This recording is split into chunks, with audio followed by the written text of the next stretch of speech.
Unacademy Kerala PSC 10th level preliminary പരീക്ഷകൾക്ക് തയ്യാറെടുക്കുന്ന നിങ്ങൾക്കായി ഒരുക്കുന്നു നേട്ടം A 30-day crash course for 10th level prelims. 30 ദിവസത്തിലധികം നീണ്ടു നിൽക്കുന്ന ഈ ക്രാഷ് കോഴ്സിൽ പങ്കെടുക്കുന്നതിലൂടെ നിങ്ങൾക്ക് 10th ലെവൽ പ്രിലിമിനറി എക്സാമിൻ്റെ സിലബസിലെ മുഴുവൻ ടോപ്പിക്സും കവർ ചെയ്യാൻ കഴിയും.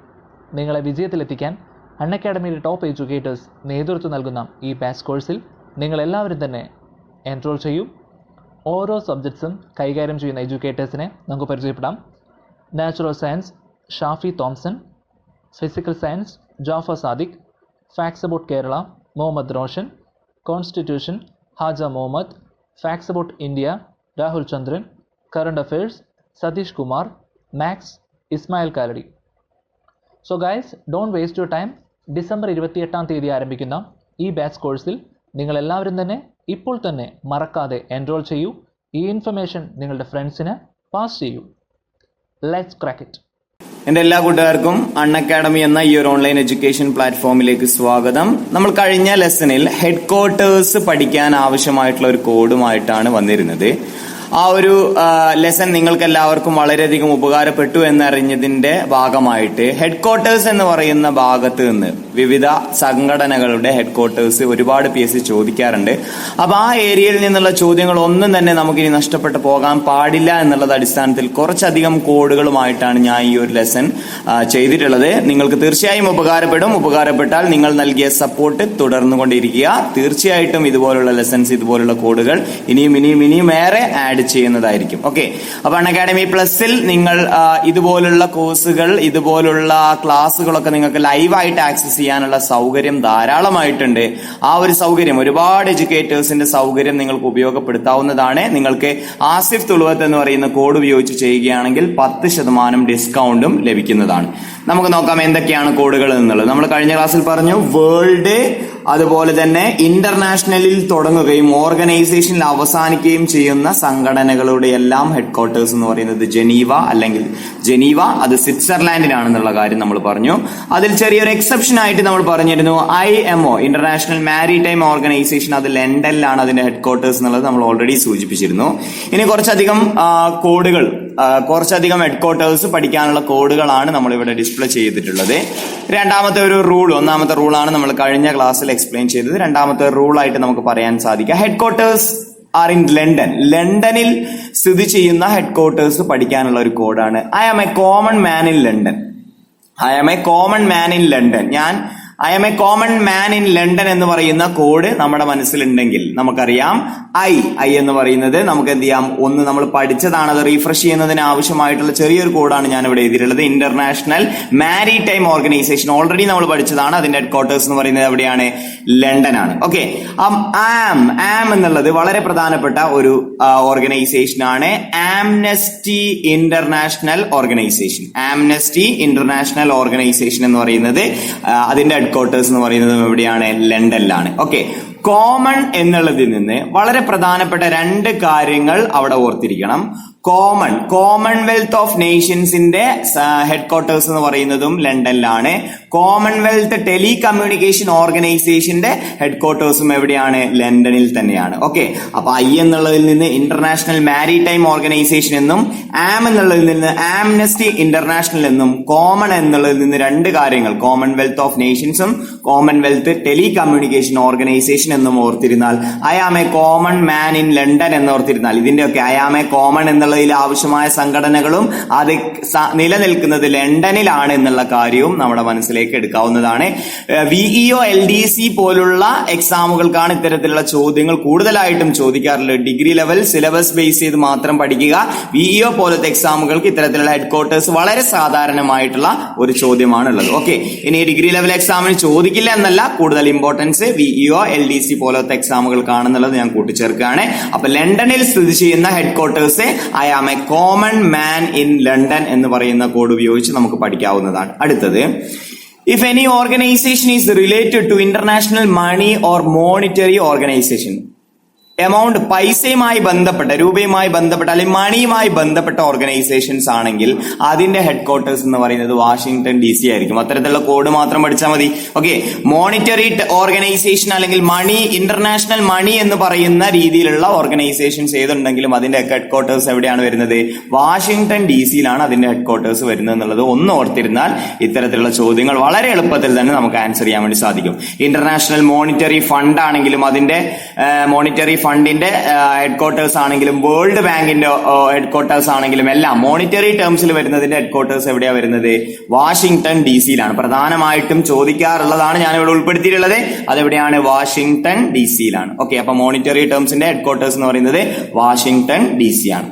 Okay, if any organization is related to industrial development, petroleum, atomic, അത്തരത്തിലുള്ള സംഘടനകളുടെ ഒക്കെ ഹെഡ് ക്വാർട്ടേഴ്സ് എന്ന് പറയുന്നത് വെയ്ന, ഓസ്ട്രേലിയയിലാണ്. ഓസ്ട്രേലിയയിലെ വെയ്നയിലാണ് ഏത്? ഇൻഡസ്ട്രിയൽ ഡെവലപ്മെന്റ്, പെട്രോളിയം, ആറ്റോമിക് ഇതുമായി ബന്ധപ്പെട്ട സംഘടനകളുടെയൊക്കെ ഹെഡ് ക്വാർട്ടേഴ്സ് എന്ന് പറയുന്നത് ഓസ്ട്രേലിയയിലെ വെയ്നയിലാണ്. ഓക്കെ, ഇനി United Nations industrial development organisation, international atomic energy agency, organisation of petroleum exporting countries, ഇത്തരത്തിൽ പെട്രോളിയം, ആറ്റോമിക് അതുപോലെ തന്നെ ഇൻഡസ്ട്രിയൽ ഡെവലപ്മെന്റുമായി ബന്ധപ്പെട്ട സംഘടനകളുടെ, പ്രധാനപ്പെട്ട സംഘടനകളുടെ ഹെഡ് ക്വാർട്ടേഴ്സ് എന്ന് പറയുന്നത് എവിടെയാണ്? വെയ്നയിലാണ്, ഓസ്ട്രേലിയയിലാണെന്നുള്ളത് ഒന്ന് ഓർത്തിരിക്കുക. ഓക്കെ, ഇനി head quarters of organisation located in New York, ന്യൂയോർക്കിൽ സ്ഥിതി ചെയ്യുന്ന സംഘടനകളുടെ ഹെഡ് ക്വാർട്ടേഴ്സ്, ഏതൊക്കെ സംഘടനകളാണ്, ഏതൊക്കെ സംഘടനകളുടെ ഹെഡ് ക്വാർട്ടേഴ്സ് ആണ് എവിടെ സ്ഥിതി ചെയ്യുന്നത്? ന്യൂയോർക്കിൽ സ്ഥിതി ചെയ്യുന്നത് എന്നുള്ളത് അറിയാൻ വേണ്ടിയിട്ട് UN child emergency in New York, UN child emergency in New York എന്ന് പറയുന്ന ഒരു കോഡ് ഉപയോഗിച്ച് പഠിച്ചാൽ ന്യൂയോർക്കിൽ സ്ഥിതി ചെയ്യുന്ന സംഘടനകളുടെ ഹെഡ് ക്വാർട്ടേഴ്സ്, ഏതൊക്കെ സംഘടനകളുടെ ഹെഡ് ക്വാർട്ടേഴ്സ് ആണ് ന്യൂയോർക്കിൽ സ്ഥിതി ചെയ്യുന്നത് എന്നുള്ളത് നമുക്ക് വളരെ ഈസി ആയിട്ട് പഠിക്കാവുന്നതാണ്. എന്താണ്? UN child emergency in network, UN child emergency in network, അതായത് United Nations organisation. Okay, United Nations organisation UN കൊണ്ട് സൂചിപ്പിക്കുന്നു. യുണൈറ്റഡ് നേഷൻസ് ഓർഗനൈസേഷന്റെ ഹെഡ് ക്വാർട്ടേഴ്സ് ന്യൂയോർക്കിലാണ്. അതുപോലെ തന്നെ ചൈൽഡ്, UN ചൈൽഡ് എമർജൻസി എന്നുള്ളതാണ് നമ്മുടെ code. Child emergency, United Nations international child emergency fund, United Nation international children emergency fund എന്ന് പറയുന്ന സംഘടനയുടെയും ഹെഡ് ക്വാർട്ടേഴ്സ് എവിടെയാണ്? ന്യൂയോർക്കിലാണ്. ഓക്കെ, അപ്പൊ ഈ കോഡൊന്നും പഠിച്ചില്ലെങ്കിലും ഈ ഒരു പേജിൽ നിന്ന് നിങ്ങൾ പ്രധാനപ്പെട്ട കൺസെപ്റ്റ് ആയിട്ട് നോട്ട് ചെയ്ത് പഠിക്കേണ്ടത് യുണൈറ്റഡ് നേഷൻസ് ഓർഗനൈസേഷന്റെ ഹെഡ് ക്വാർട്ടേഴ്സ് എന്ന് പറയുന്നത് എവിടെയാണെന്ന് ഓർത്തിരിക്കുക? ന്യൂയോർക്കിലാണെന്ന് ഓർത്തിരിക്കുക. ഇവിടെ നമ്മൾ ഒരുപാട് കാര്യങ്ങൾ ഡിസ്പ്ലേ ചെയ്തിട്ടുണ്ട്. ഡീറ്റെയിൽഡ് ആയിട്ട് പഠിക്കുന്നവർക്ക് മാത്രം എന്ത് ചെയ്യുക? ഒരുപാട് എല്ലാ സംഘടനകളും ഡീറ്റെയിൽഡ് ആയിട്ട് പഠിക്കുന്നവർ മാത്രം നോട്ട് ചെയ്ത് വെക്കുക. പ്രധാനപ്പെട്ട പോയിന്റ്സ് മാത്രം ഞാൻ ഒന്നും കൂടി ഡിസ്പ്ലേ ചെയ്ത് പറയാം. International maritime organisation, Amnesty International, Commonwealth of nations, Commonwealth telecommunication organisation, ഈ ലണ്ടനിൽ കൊടുത്തിരിക്കുന്ന സംഘടനകളെല്ലാം ഇമ്പോർട്ടന്റ് ആണ്. അത് ഈ ഒരു കോഡിലൂടെ, I am a common man in London എന്ന് പറയുന്ന കോഡിലൂടെ പഠിക്കാവുന്നതാണ്. മണിയുമായി ബന്ധപ്പെട്ട, മോണിറ്ററി ടേംസുമായി ബന്ധപ്പെട്ട ഓർഗനൈസേഷന്റെ ഹെഡ് ക്വാർട്ടേഴ്സ് എന്ന് പറയുന്നത് എവിടെയാണ്? വാഷിംഗ്ടൺ DC-യിലാണ്. അതും നിങ്ങൾക്ക് ഓർത്തു വെക്കാവുന്ന വളരെ പ്രധാനപ്പെട്ട ഒരു പോയിന്റ് തന്നെയാണ്. അതായത് ഇന്റർനാഷണൽ മണി ഫണ്ട് ആണെങ്കിലും വേൾഡ് ബാങ്ക് ആണെങ്കിലും അതിന്റെ ഒക്കെ ഏതാണ് ഹെഡ് ക്വാർട്ടേഴ്സ് എന്ന് പറയുന്നത് എവിടെയാണ് വരിക? വാഷിംഗ്ടൺ DC-യിലാണ് വരിക. ഓക്കെ, ഇനി organisation related to industrial development, petroleum, atomic industrial ഡെവലപ്മെന്റുമായി ബന്ധപ്പെട്ട സംഘടനകളാണെങ്കിൽ അതിന്റെ ഹെഡ് ക്വാർട്ടേഴ്സ് എന്ന് പറയുന്നത് ഓസ്ട്രേലിയയിലെ വെയ്നയിലാണെന്നുള്ള പോയിന്റ് ഓർത്തിരിക്കുക. യുണൈറ്റഡ് നേഷൻസ് ഓർഗനൈസേഷന്റെ ഹെഡ് ക്വാർട്ടേഴ്സ് എന്ന് പറയുന്നത് ന്യൂയോർക്കിലാണെന്നും ഓർത്തിരിക്കുക. ഇത് അത്രത്തോളം ഇമ്പോർട്ടന്റ് അല്ല. ഇതൊന്നും PSC ചോദിക്കാനുള്ള പോസിബിലിറ്റി വളരെ കുറവാണ്. എന്തായാലും ഒന്ന് പേര് മനസ്സിലുണ്ടായിക്കോട്ടെ. United Nations international children emergency fund എന്നുള്ളതാണ് കേട്ടോ. അതിന്റെ ഹെഡ് ക്വാർട്ടേഴ്സ് ന്യൂയോർക്കിലാണ്. യുണൈറ്റഡ് നേഷൻസ് ഓഫ് ഓർഗനൈസേഷന്റെ ഹെഡ് ക്വാർട്ടേഴ്സും എവിടെയാണ്?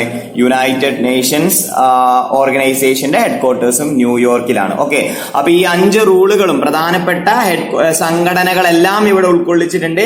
അതിന്റെയൊക്കെ ഹെഡ് ക്വാർട്ടേഴ്സ് എവിടെയാണെന്ന് പഠിച്ചിരിക്കുന്നത് വളരെ പ്രധാനപ്പെട്ട ഒരു ചോദ്യമായിട്ട് നമുക്ക് പ്രതീക്ഷിക്കാവുന്നതാണ്. അപ്പൊ അത്തരത്തിൽ നിങ്ങൾക്ക് ആവശ്യമുള്ള ഒരുപാട് കോഡുകളുമായിട്ട് നമുക്ക് ഇനിയും കണ്ടുമുട്ടാം. പക്ഷെ ഞാനൊരു കാര്യം കൂട്ടിച്ചേർത്തോട്ടെ, കോഡുകളിലൂടെ മാത്രം പഠിച്ചാൽ ഒരു എക്സാമും നമുക്ക് ക്രാക്ക് ചെയ്യാൻ സാധിക്കില്ല. അതിൽ ആർക്കും തർക്കമില്ലല്ലോ. ചില കാര്യങ്ങൾ, ബുദ്ധിമുട്ടുള്ള കാര്യങ്ങൾ കോഡ് ഉപയോഗിച്ച് നമുക്ക് പഠിക്കാനാവുന്നു എന്നുള്ളത് സത്യം തന്നെ, അതിലൊരു സംശയവുമില്ല. പക്ഷെ കോഡുകൾ മാത്രം പഠിച്ചുകൊണ്ട് നമുക്ക് ഒരു എക്സാമും ക്രാക്ക് ചെയ്യാൻ സാധിക്കില്ല എന്നുള്ളത് പരമപ്രധാനമായ ഒരു സത്യം തന്നെയാണ്, അല്ലെ? ശരിയല്ലേ? അപ്പോ എന്റെ കൂട്ടുകാരോടായിട്ട് ഈ ഒരു വോയിസ് കേൾക്കുന്ന എന്റെ എല്ലാ കൂട്ടുകാരോടും ഞാൻ ഒരു കാര്യം ചോദിക്കുകയാണ്. നമ്മൾ ഈ മെമ്മറി കോഡ്സ് എന്ന് പറയുന്ന ഈ കോഡുകൾ ഇതുപോലെ തന്നെ നമുക്ക് ലഭിക്കുന്ന കോഡുകൾ ഉടൻ തന്നെ നമ്മൾ എന്ത് ചെയ്യും? ഈ ഒരു കോഴ്സിൽ നമ്മൾ ഉടൻ തന്നെ വീണ്ടും വീണ്ടും വീണ്ടും അപ്ലോഡ് ചെയ്തുകൊണ്ടിരിക്കും. അത് നിങ്ങൾക്ക് പഠനത്തിന് സഹായകരമാണ്. ഓക്കെ, ആ കൂട്ടുകാരോട് ഞാൻ ഒരു കാര്യം കൂടി കൂട്ടിച്ചേർക്കുകയാണ്. ഇത് നിങ്ങൾക്കുള്ള ഒരു ചോദ്യമാണ്. നമ്മൾ ഈ ഒരു കോഴ്സിൽ ഒരുപാട് വ്യൂവേഴ്സ് വന്നിട്ടുണ്ട്. വളരെയധികം സന്തോഷം തോന്നുന്നു. ഒരുപാട് വ്യൂവേഴ്സ്, ഏകദേശം 30,000-ഓളം വ്യൂവേഴ്സ് ഈ ഒരു കോഴ്സിൽ ജോയിൻ ചെയ്തിട്ടുണ്ട്. അപ്പൊ ഈ ഒരു കോഴ്സിൽ യൂണിവേഴ്സിറ്റി അസിസ്റ്റന്റ് VEO LDC എക്സാമുകൾക്ക് പ്രിപ്പയർ ചെയ്യുന്ന മത്സരാർത്ഥികൾക്ക് വേണ്ടിയിട്ട് 1000-ഓളം പ്രീവിയസ് ഇയർ ക്വസ്റ്റ്യൻസ് ജനറൽ നോളജിൽ നിന്ന് ഞാൻ ഇവിടെ ആഡ് ചെയ്യാമെന്ന് ഞാൻ നിങ്ങൾക്ക് ഉറപ്പ് തന്നാൽ നിങ്ങൾ ഈ കോഴ്സിനെ സപ്പോർട്ട് ചെയ്യുമോ? നിങ്ങൾക്കിത് ആവശ്യമുണ്ടോ? അത് ഉപകാരപ്പെടുമോ എന്നുള്ളത്, ഈ ചോദ്യങ്ങളൊക്കെ നിങ്ങൾക്ക് എന്താണ് യെസ് ഓർ നോ ഉത്തരമായിട്ട് പറയാൻ പറ്റുന്ന ചോദ്യങ്ങളാണ്. നിങ്ങളുടെ ഉത്തരം എസ് ആണെങ്കിൽ ഒന്ന് എന്നെ സപ്പോർട്ട് ചെയ്തുകൊണ്ട് എസ് എന്ന് കമന്റ് ചെയ്യാൻ ശ്രമിക്കുക. അതായത് യൂണിവേഴ്സിറ്റി അസിസ്റ്റന്റ് VEO LDC എക്സാമുകൾക്ക് പ്രിപ്പയർ ചെയ്യുന്ന മത്സരാർത്ഥികൾക്ക് വേണ്ടിയിട്ട് 1000, ഒരു കുറവുണ്ടാവില്ല, 1000 പ്രീവിയസ് ഇയർ ക്വസ്റ്റ്യൻസ് ഈ ഒരു കോഴ്സിൽ ഞാൻ ആഡ് ചെയ്താൽ എല്ലാം 10 ചോദ്യങ്ങളായിട്ട് 10 ചോദ്യങ്ങൾ വീതമുള്ള, അതിന് എന്തെങ്കിലും എക്സ്പ്ലനേഷൻ ആവശ്യമുണ്ടെങ്കിൽ അതും കൂടി എക്സ്പ്ലെയിൻ ചെയ്യുന്ന രീതിയിലുള്ള 1000 previous year general knowledge questions.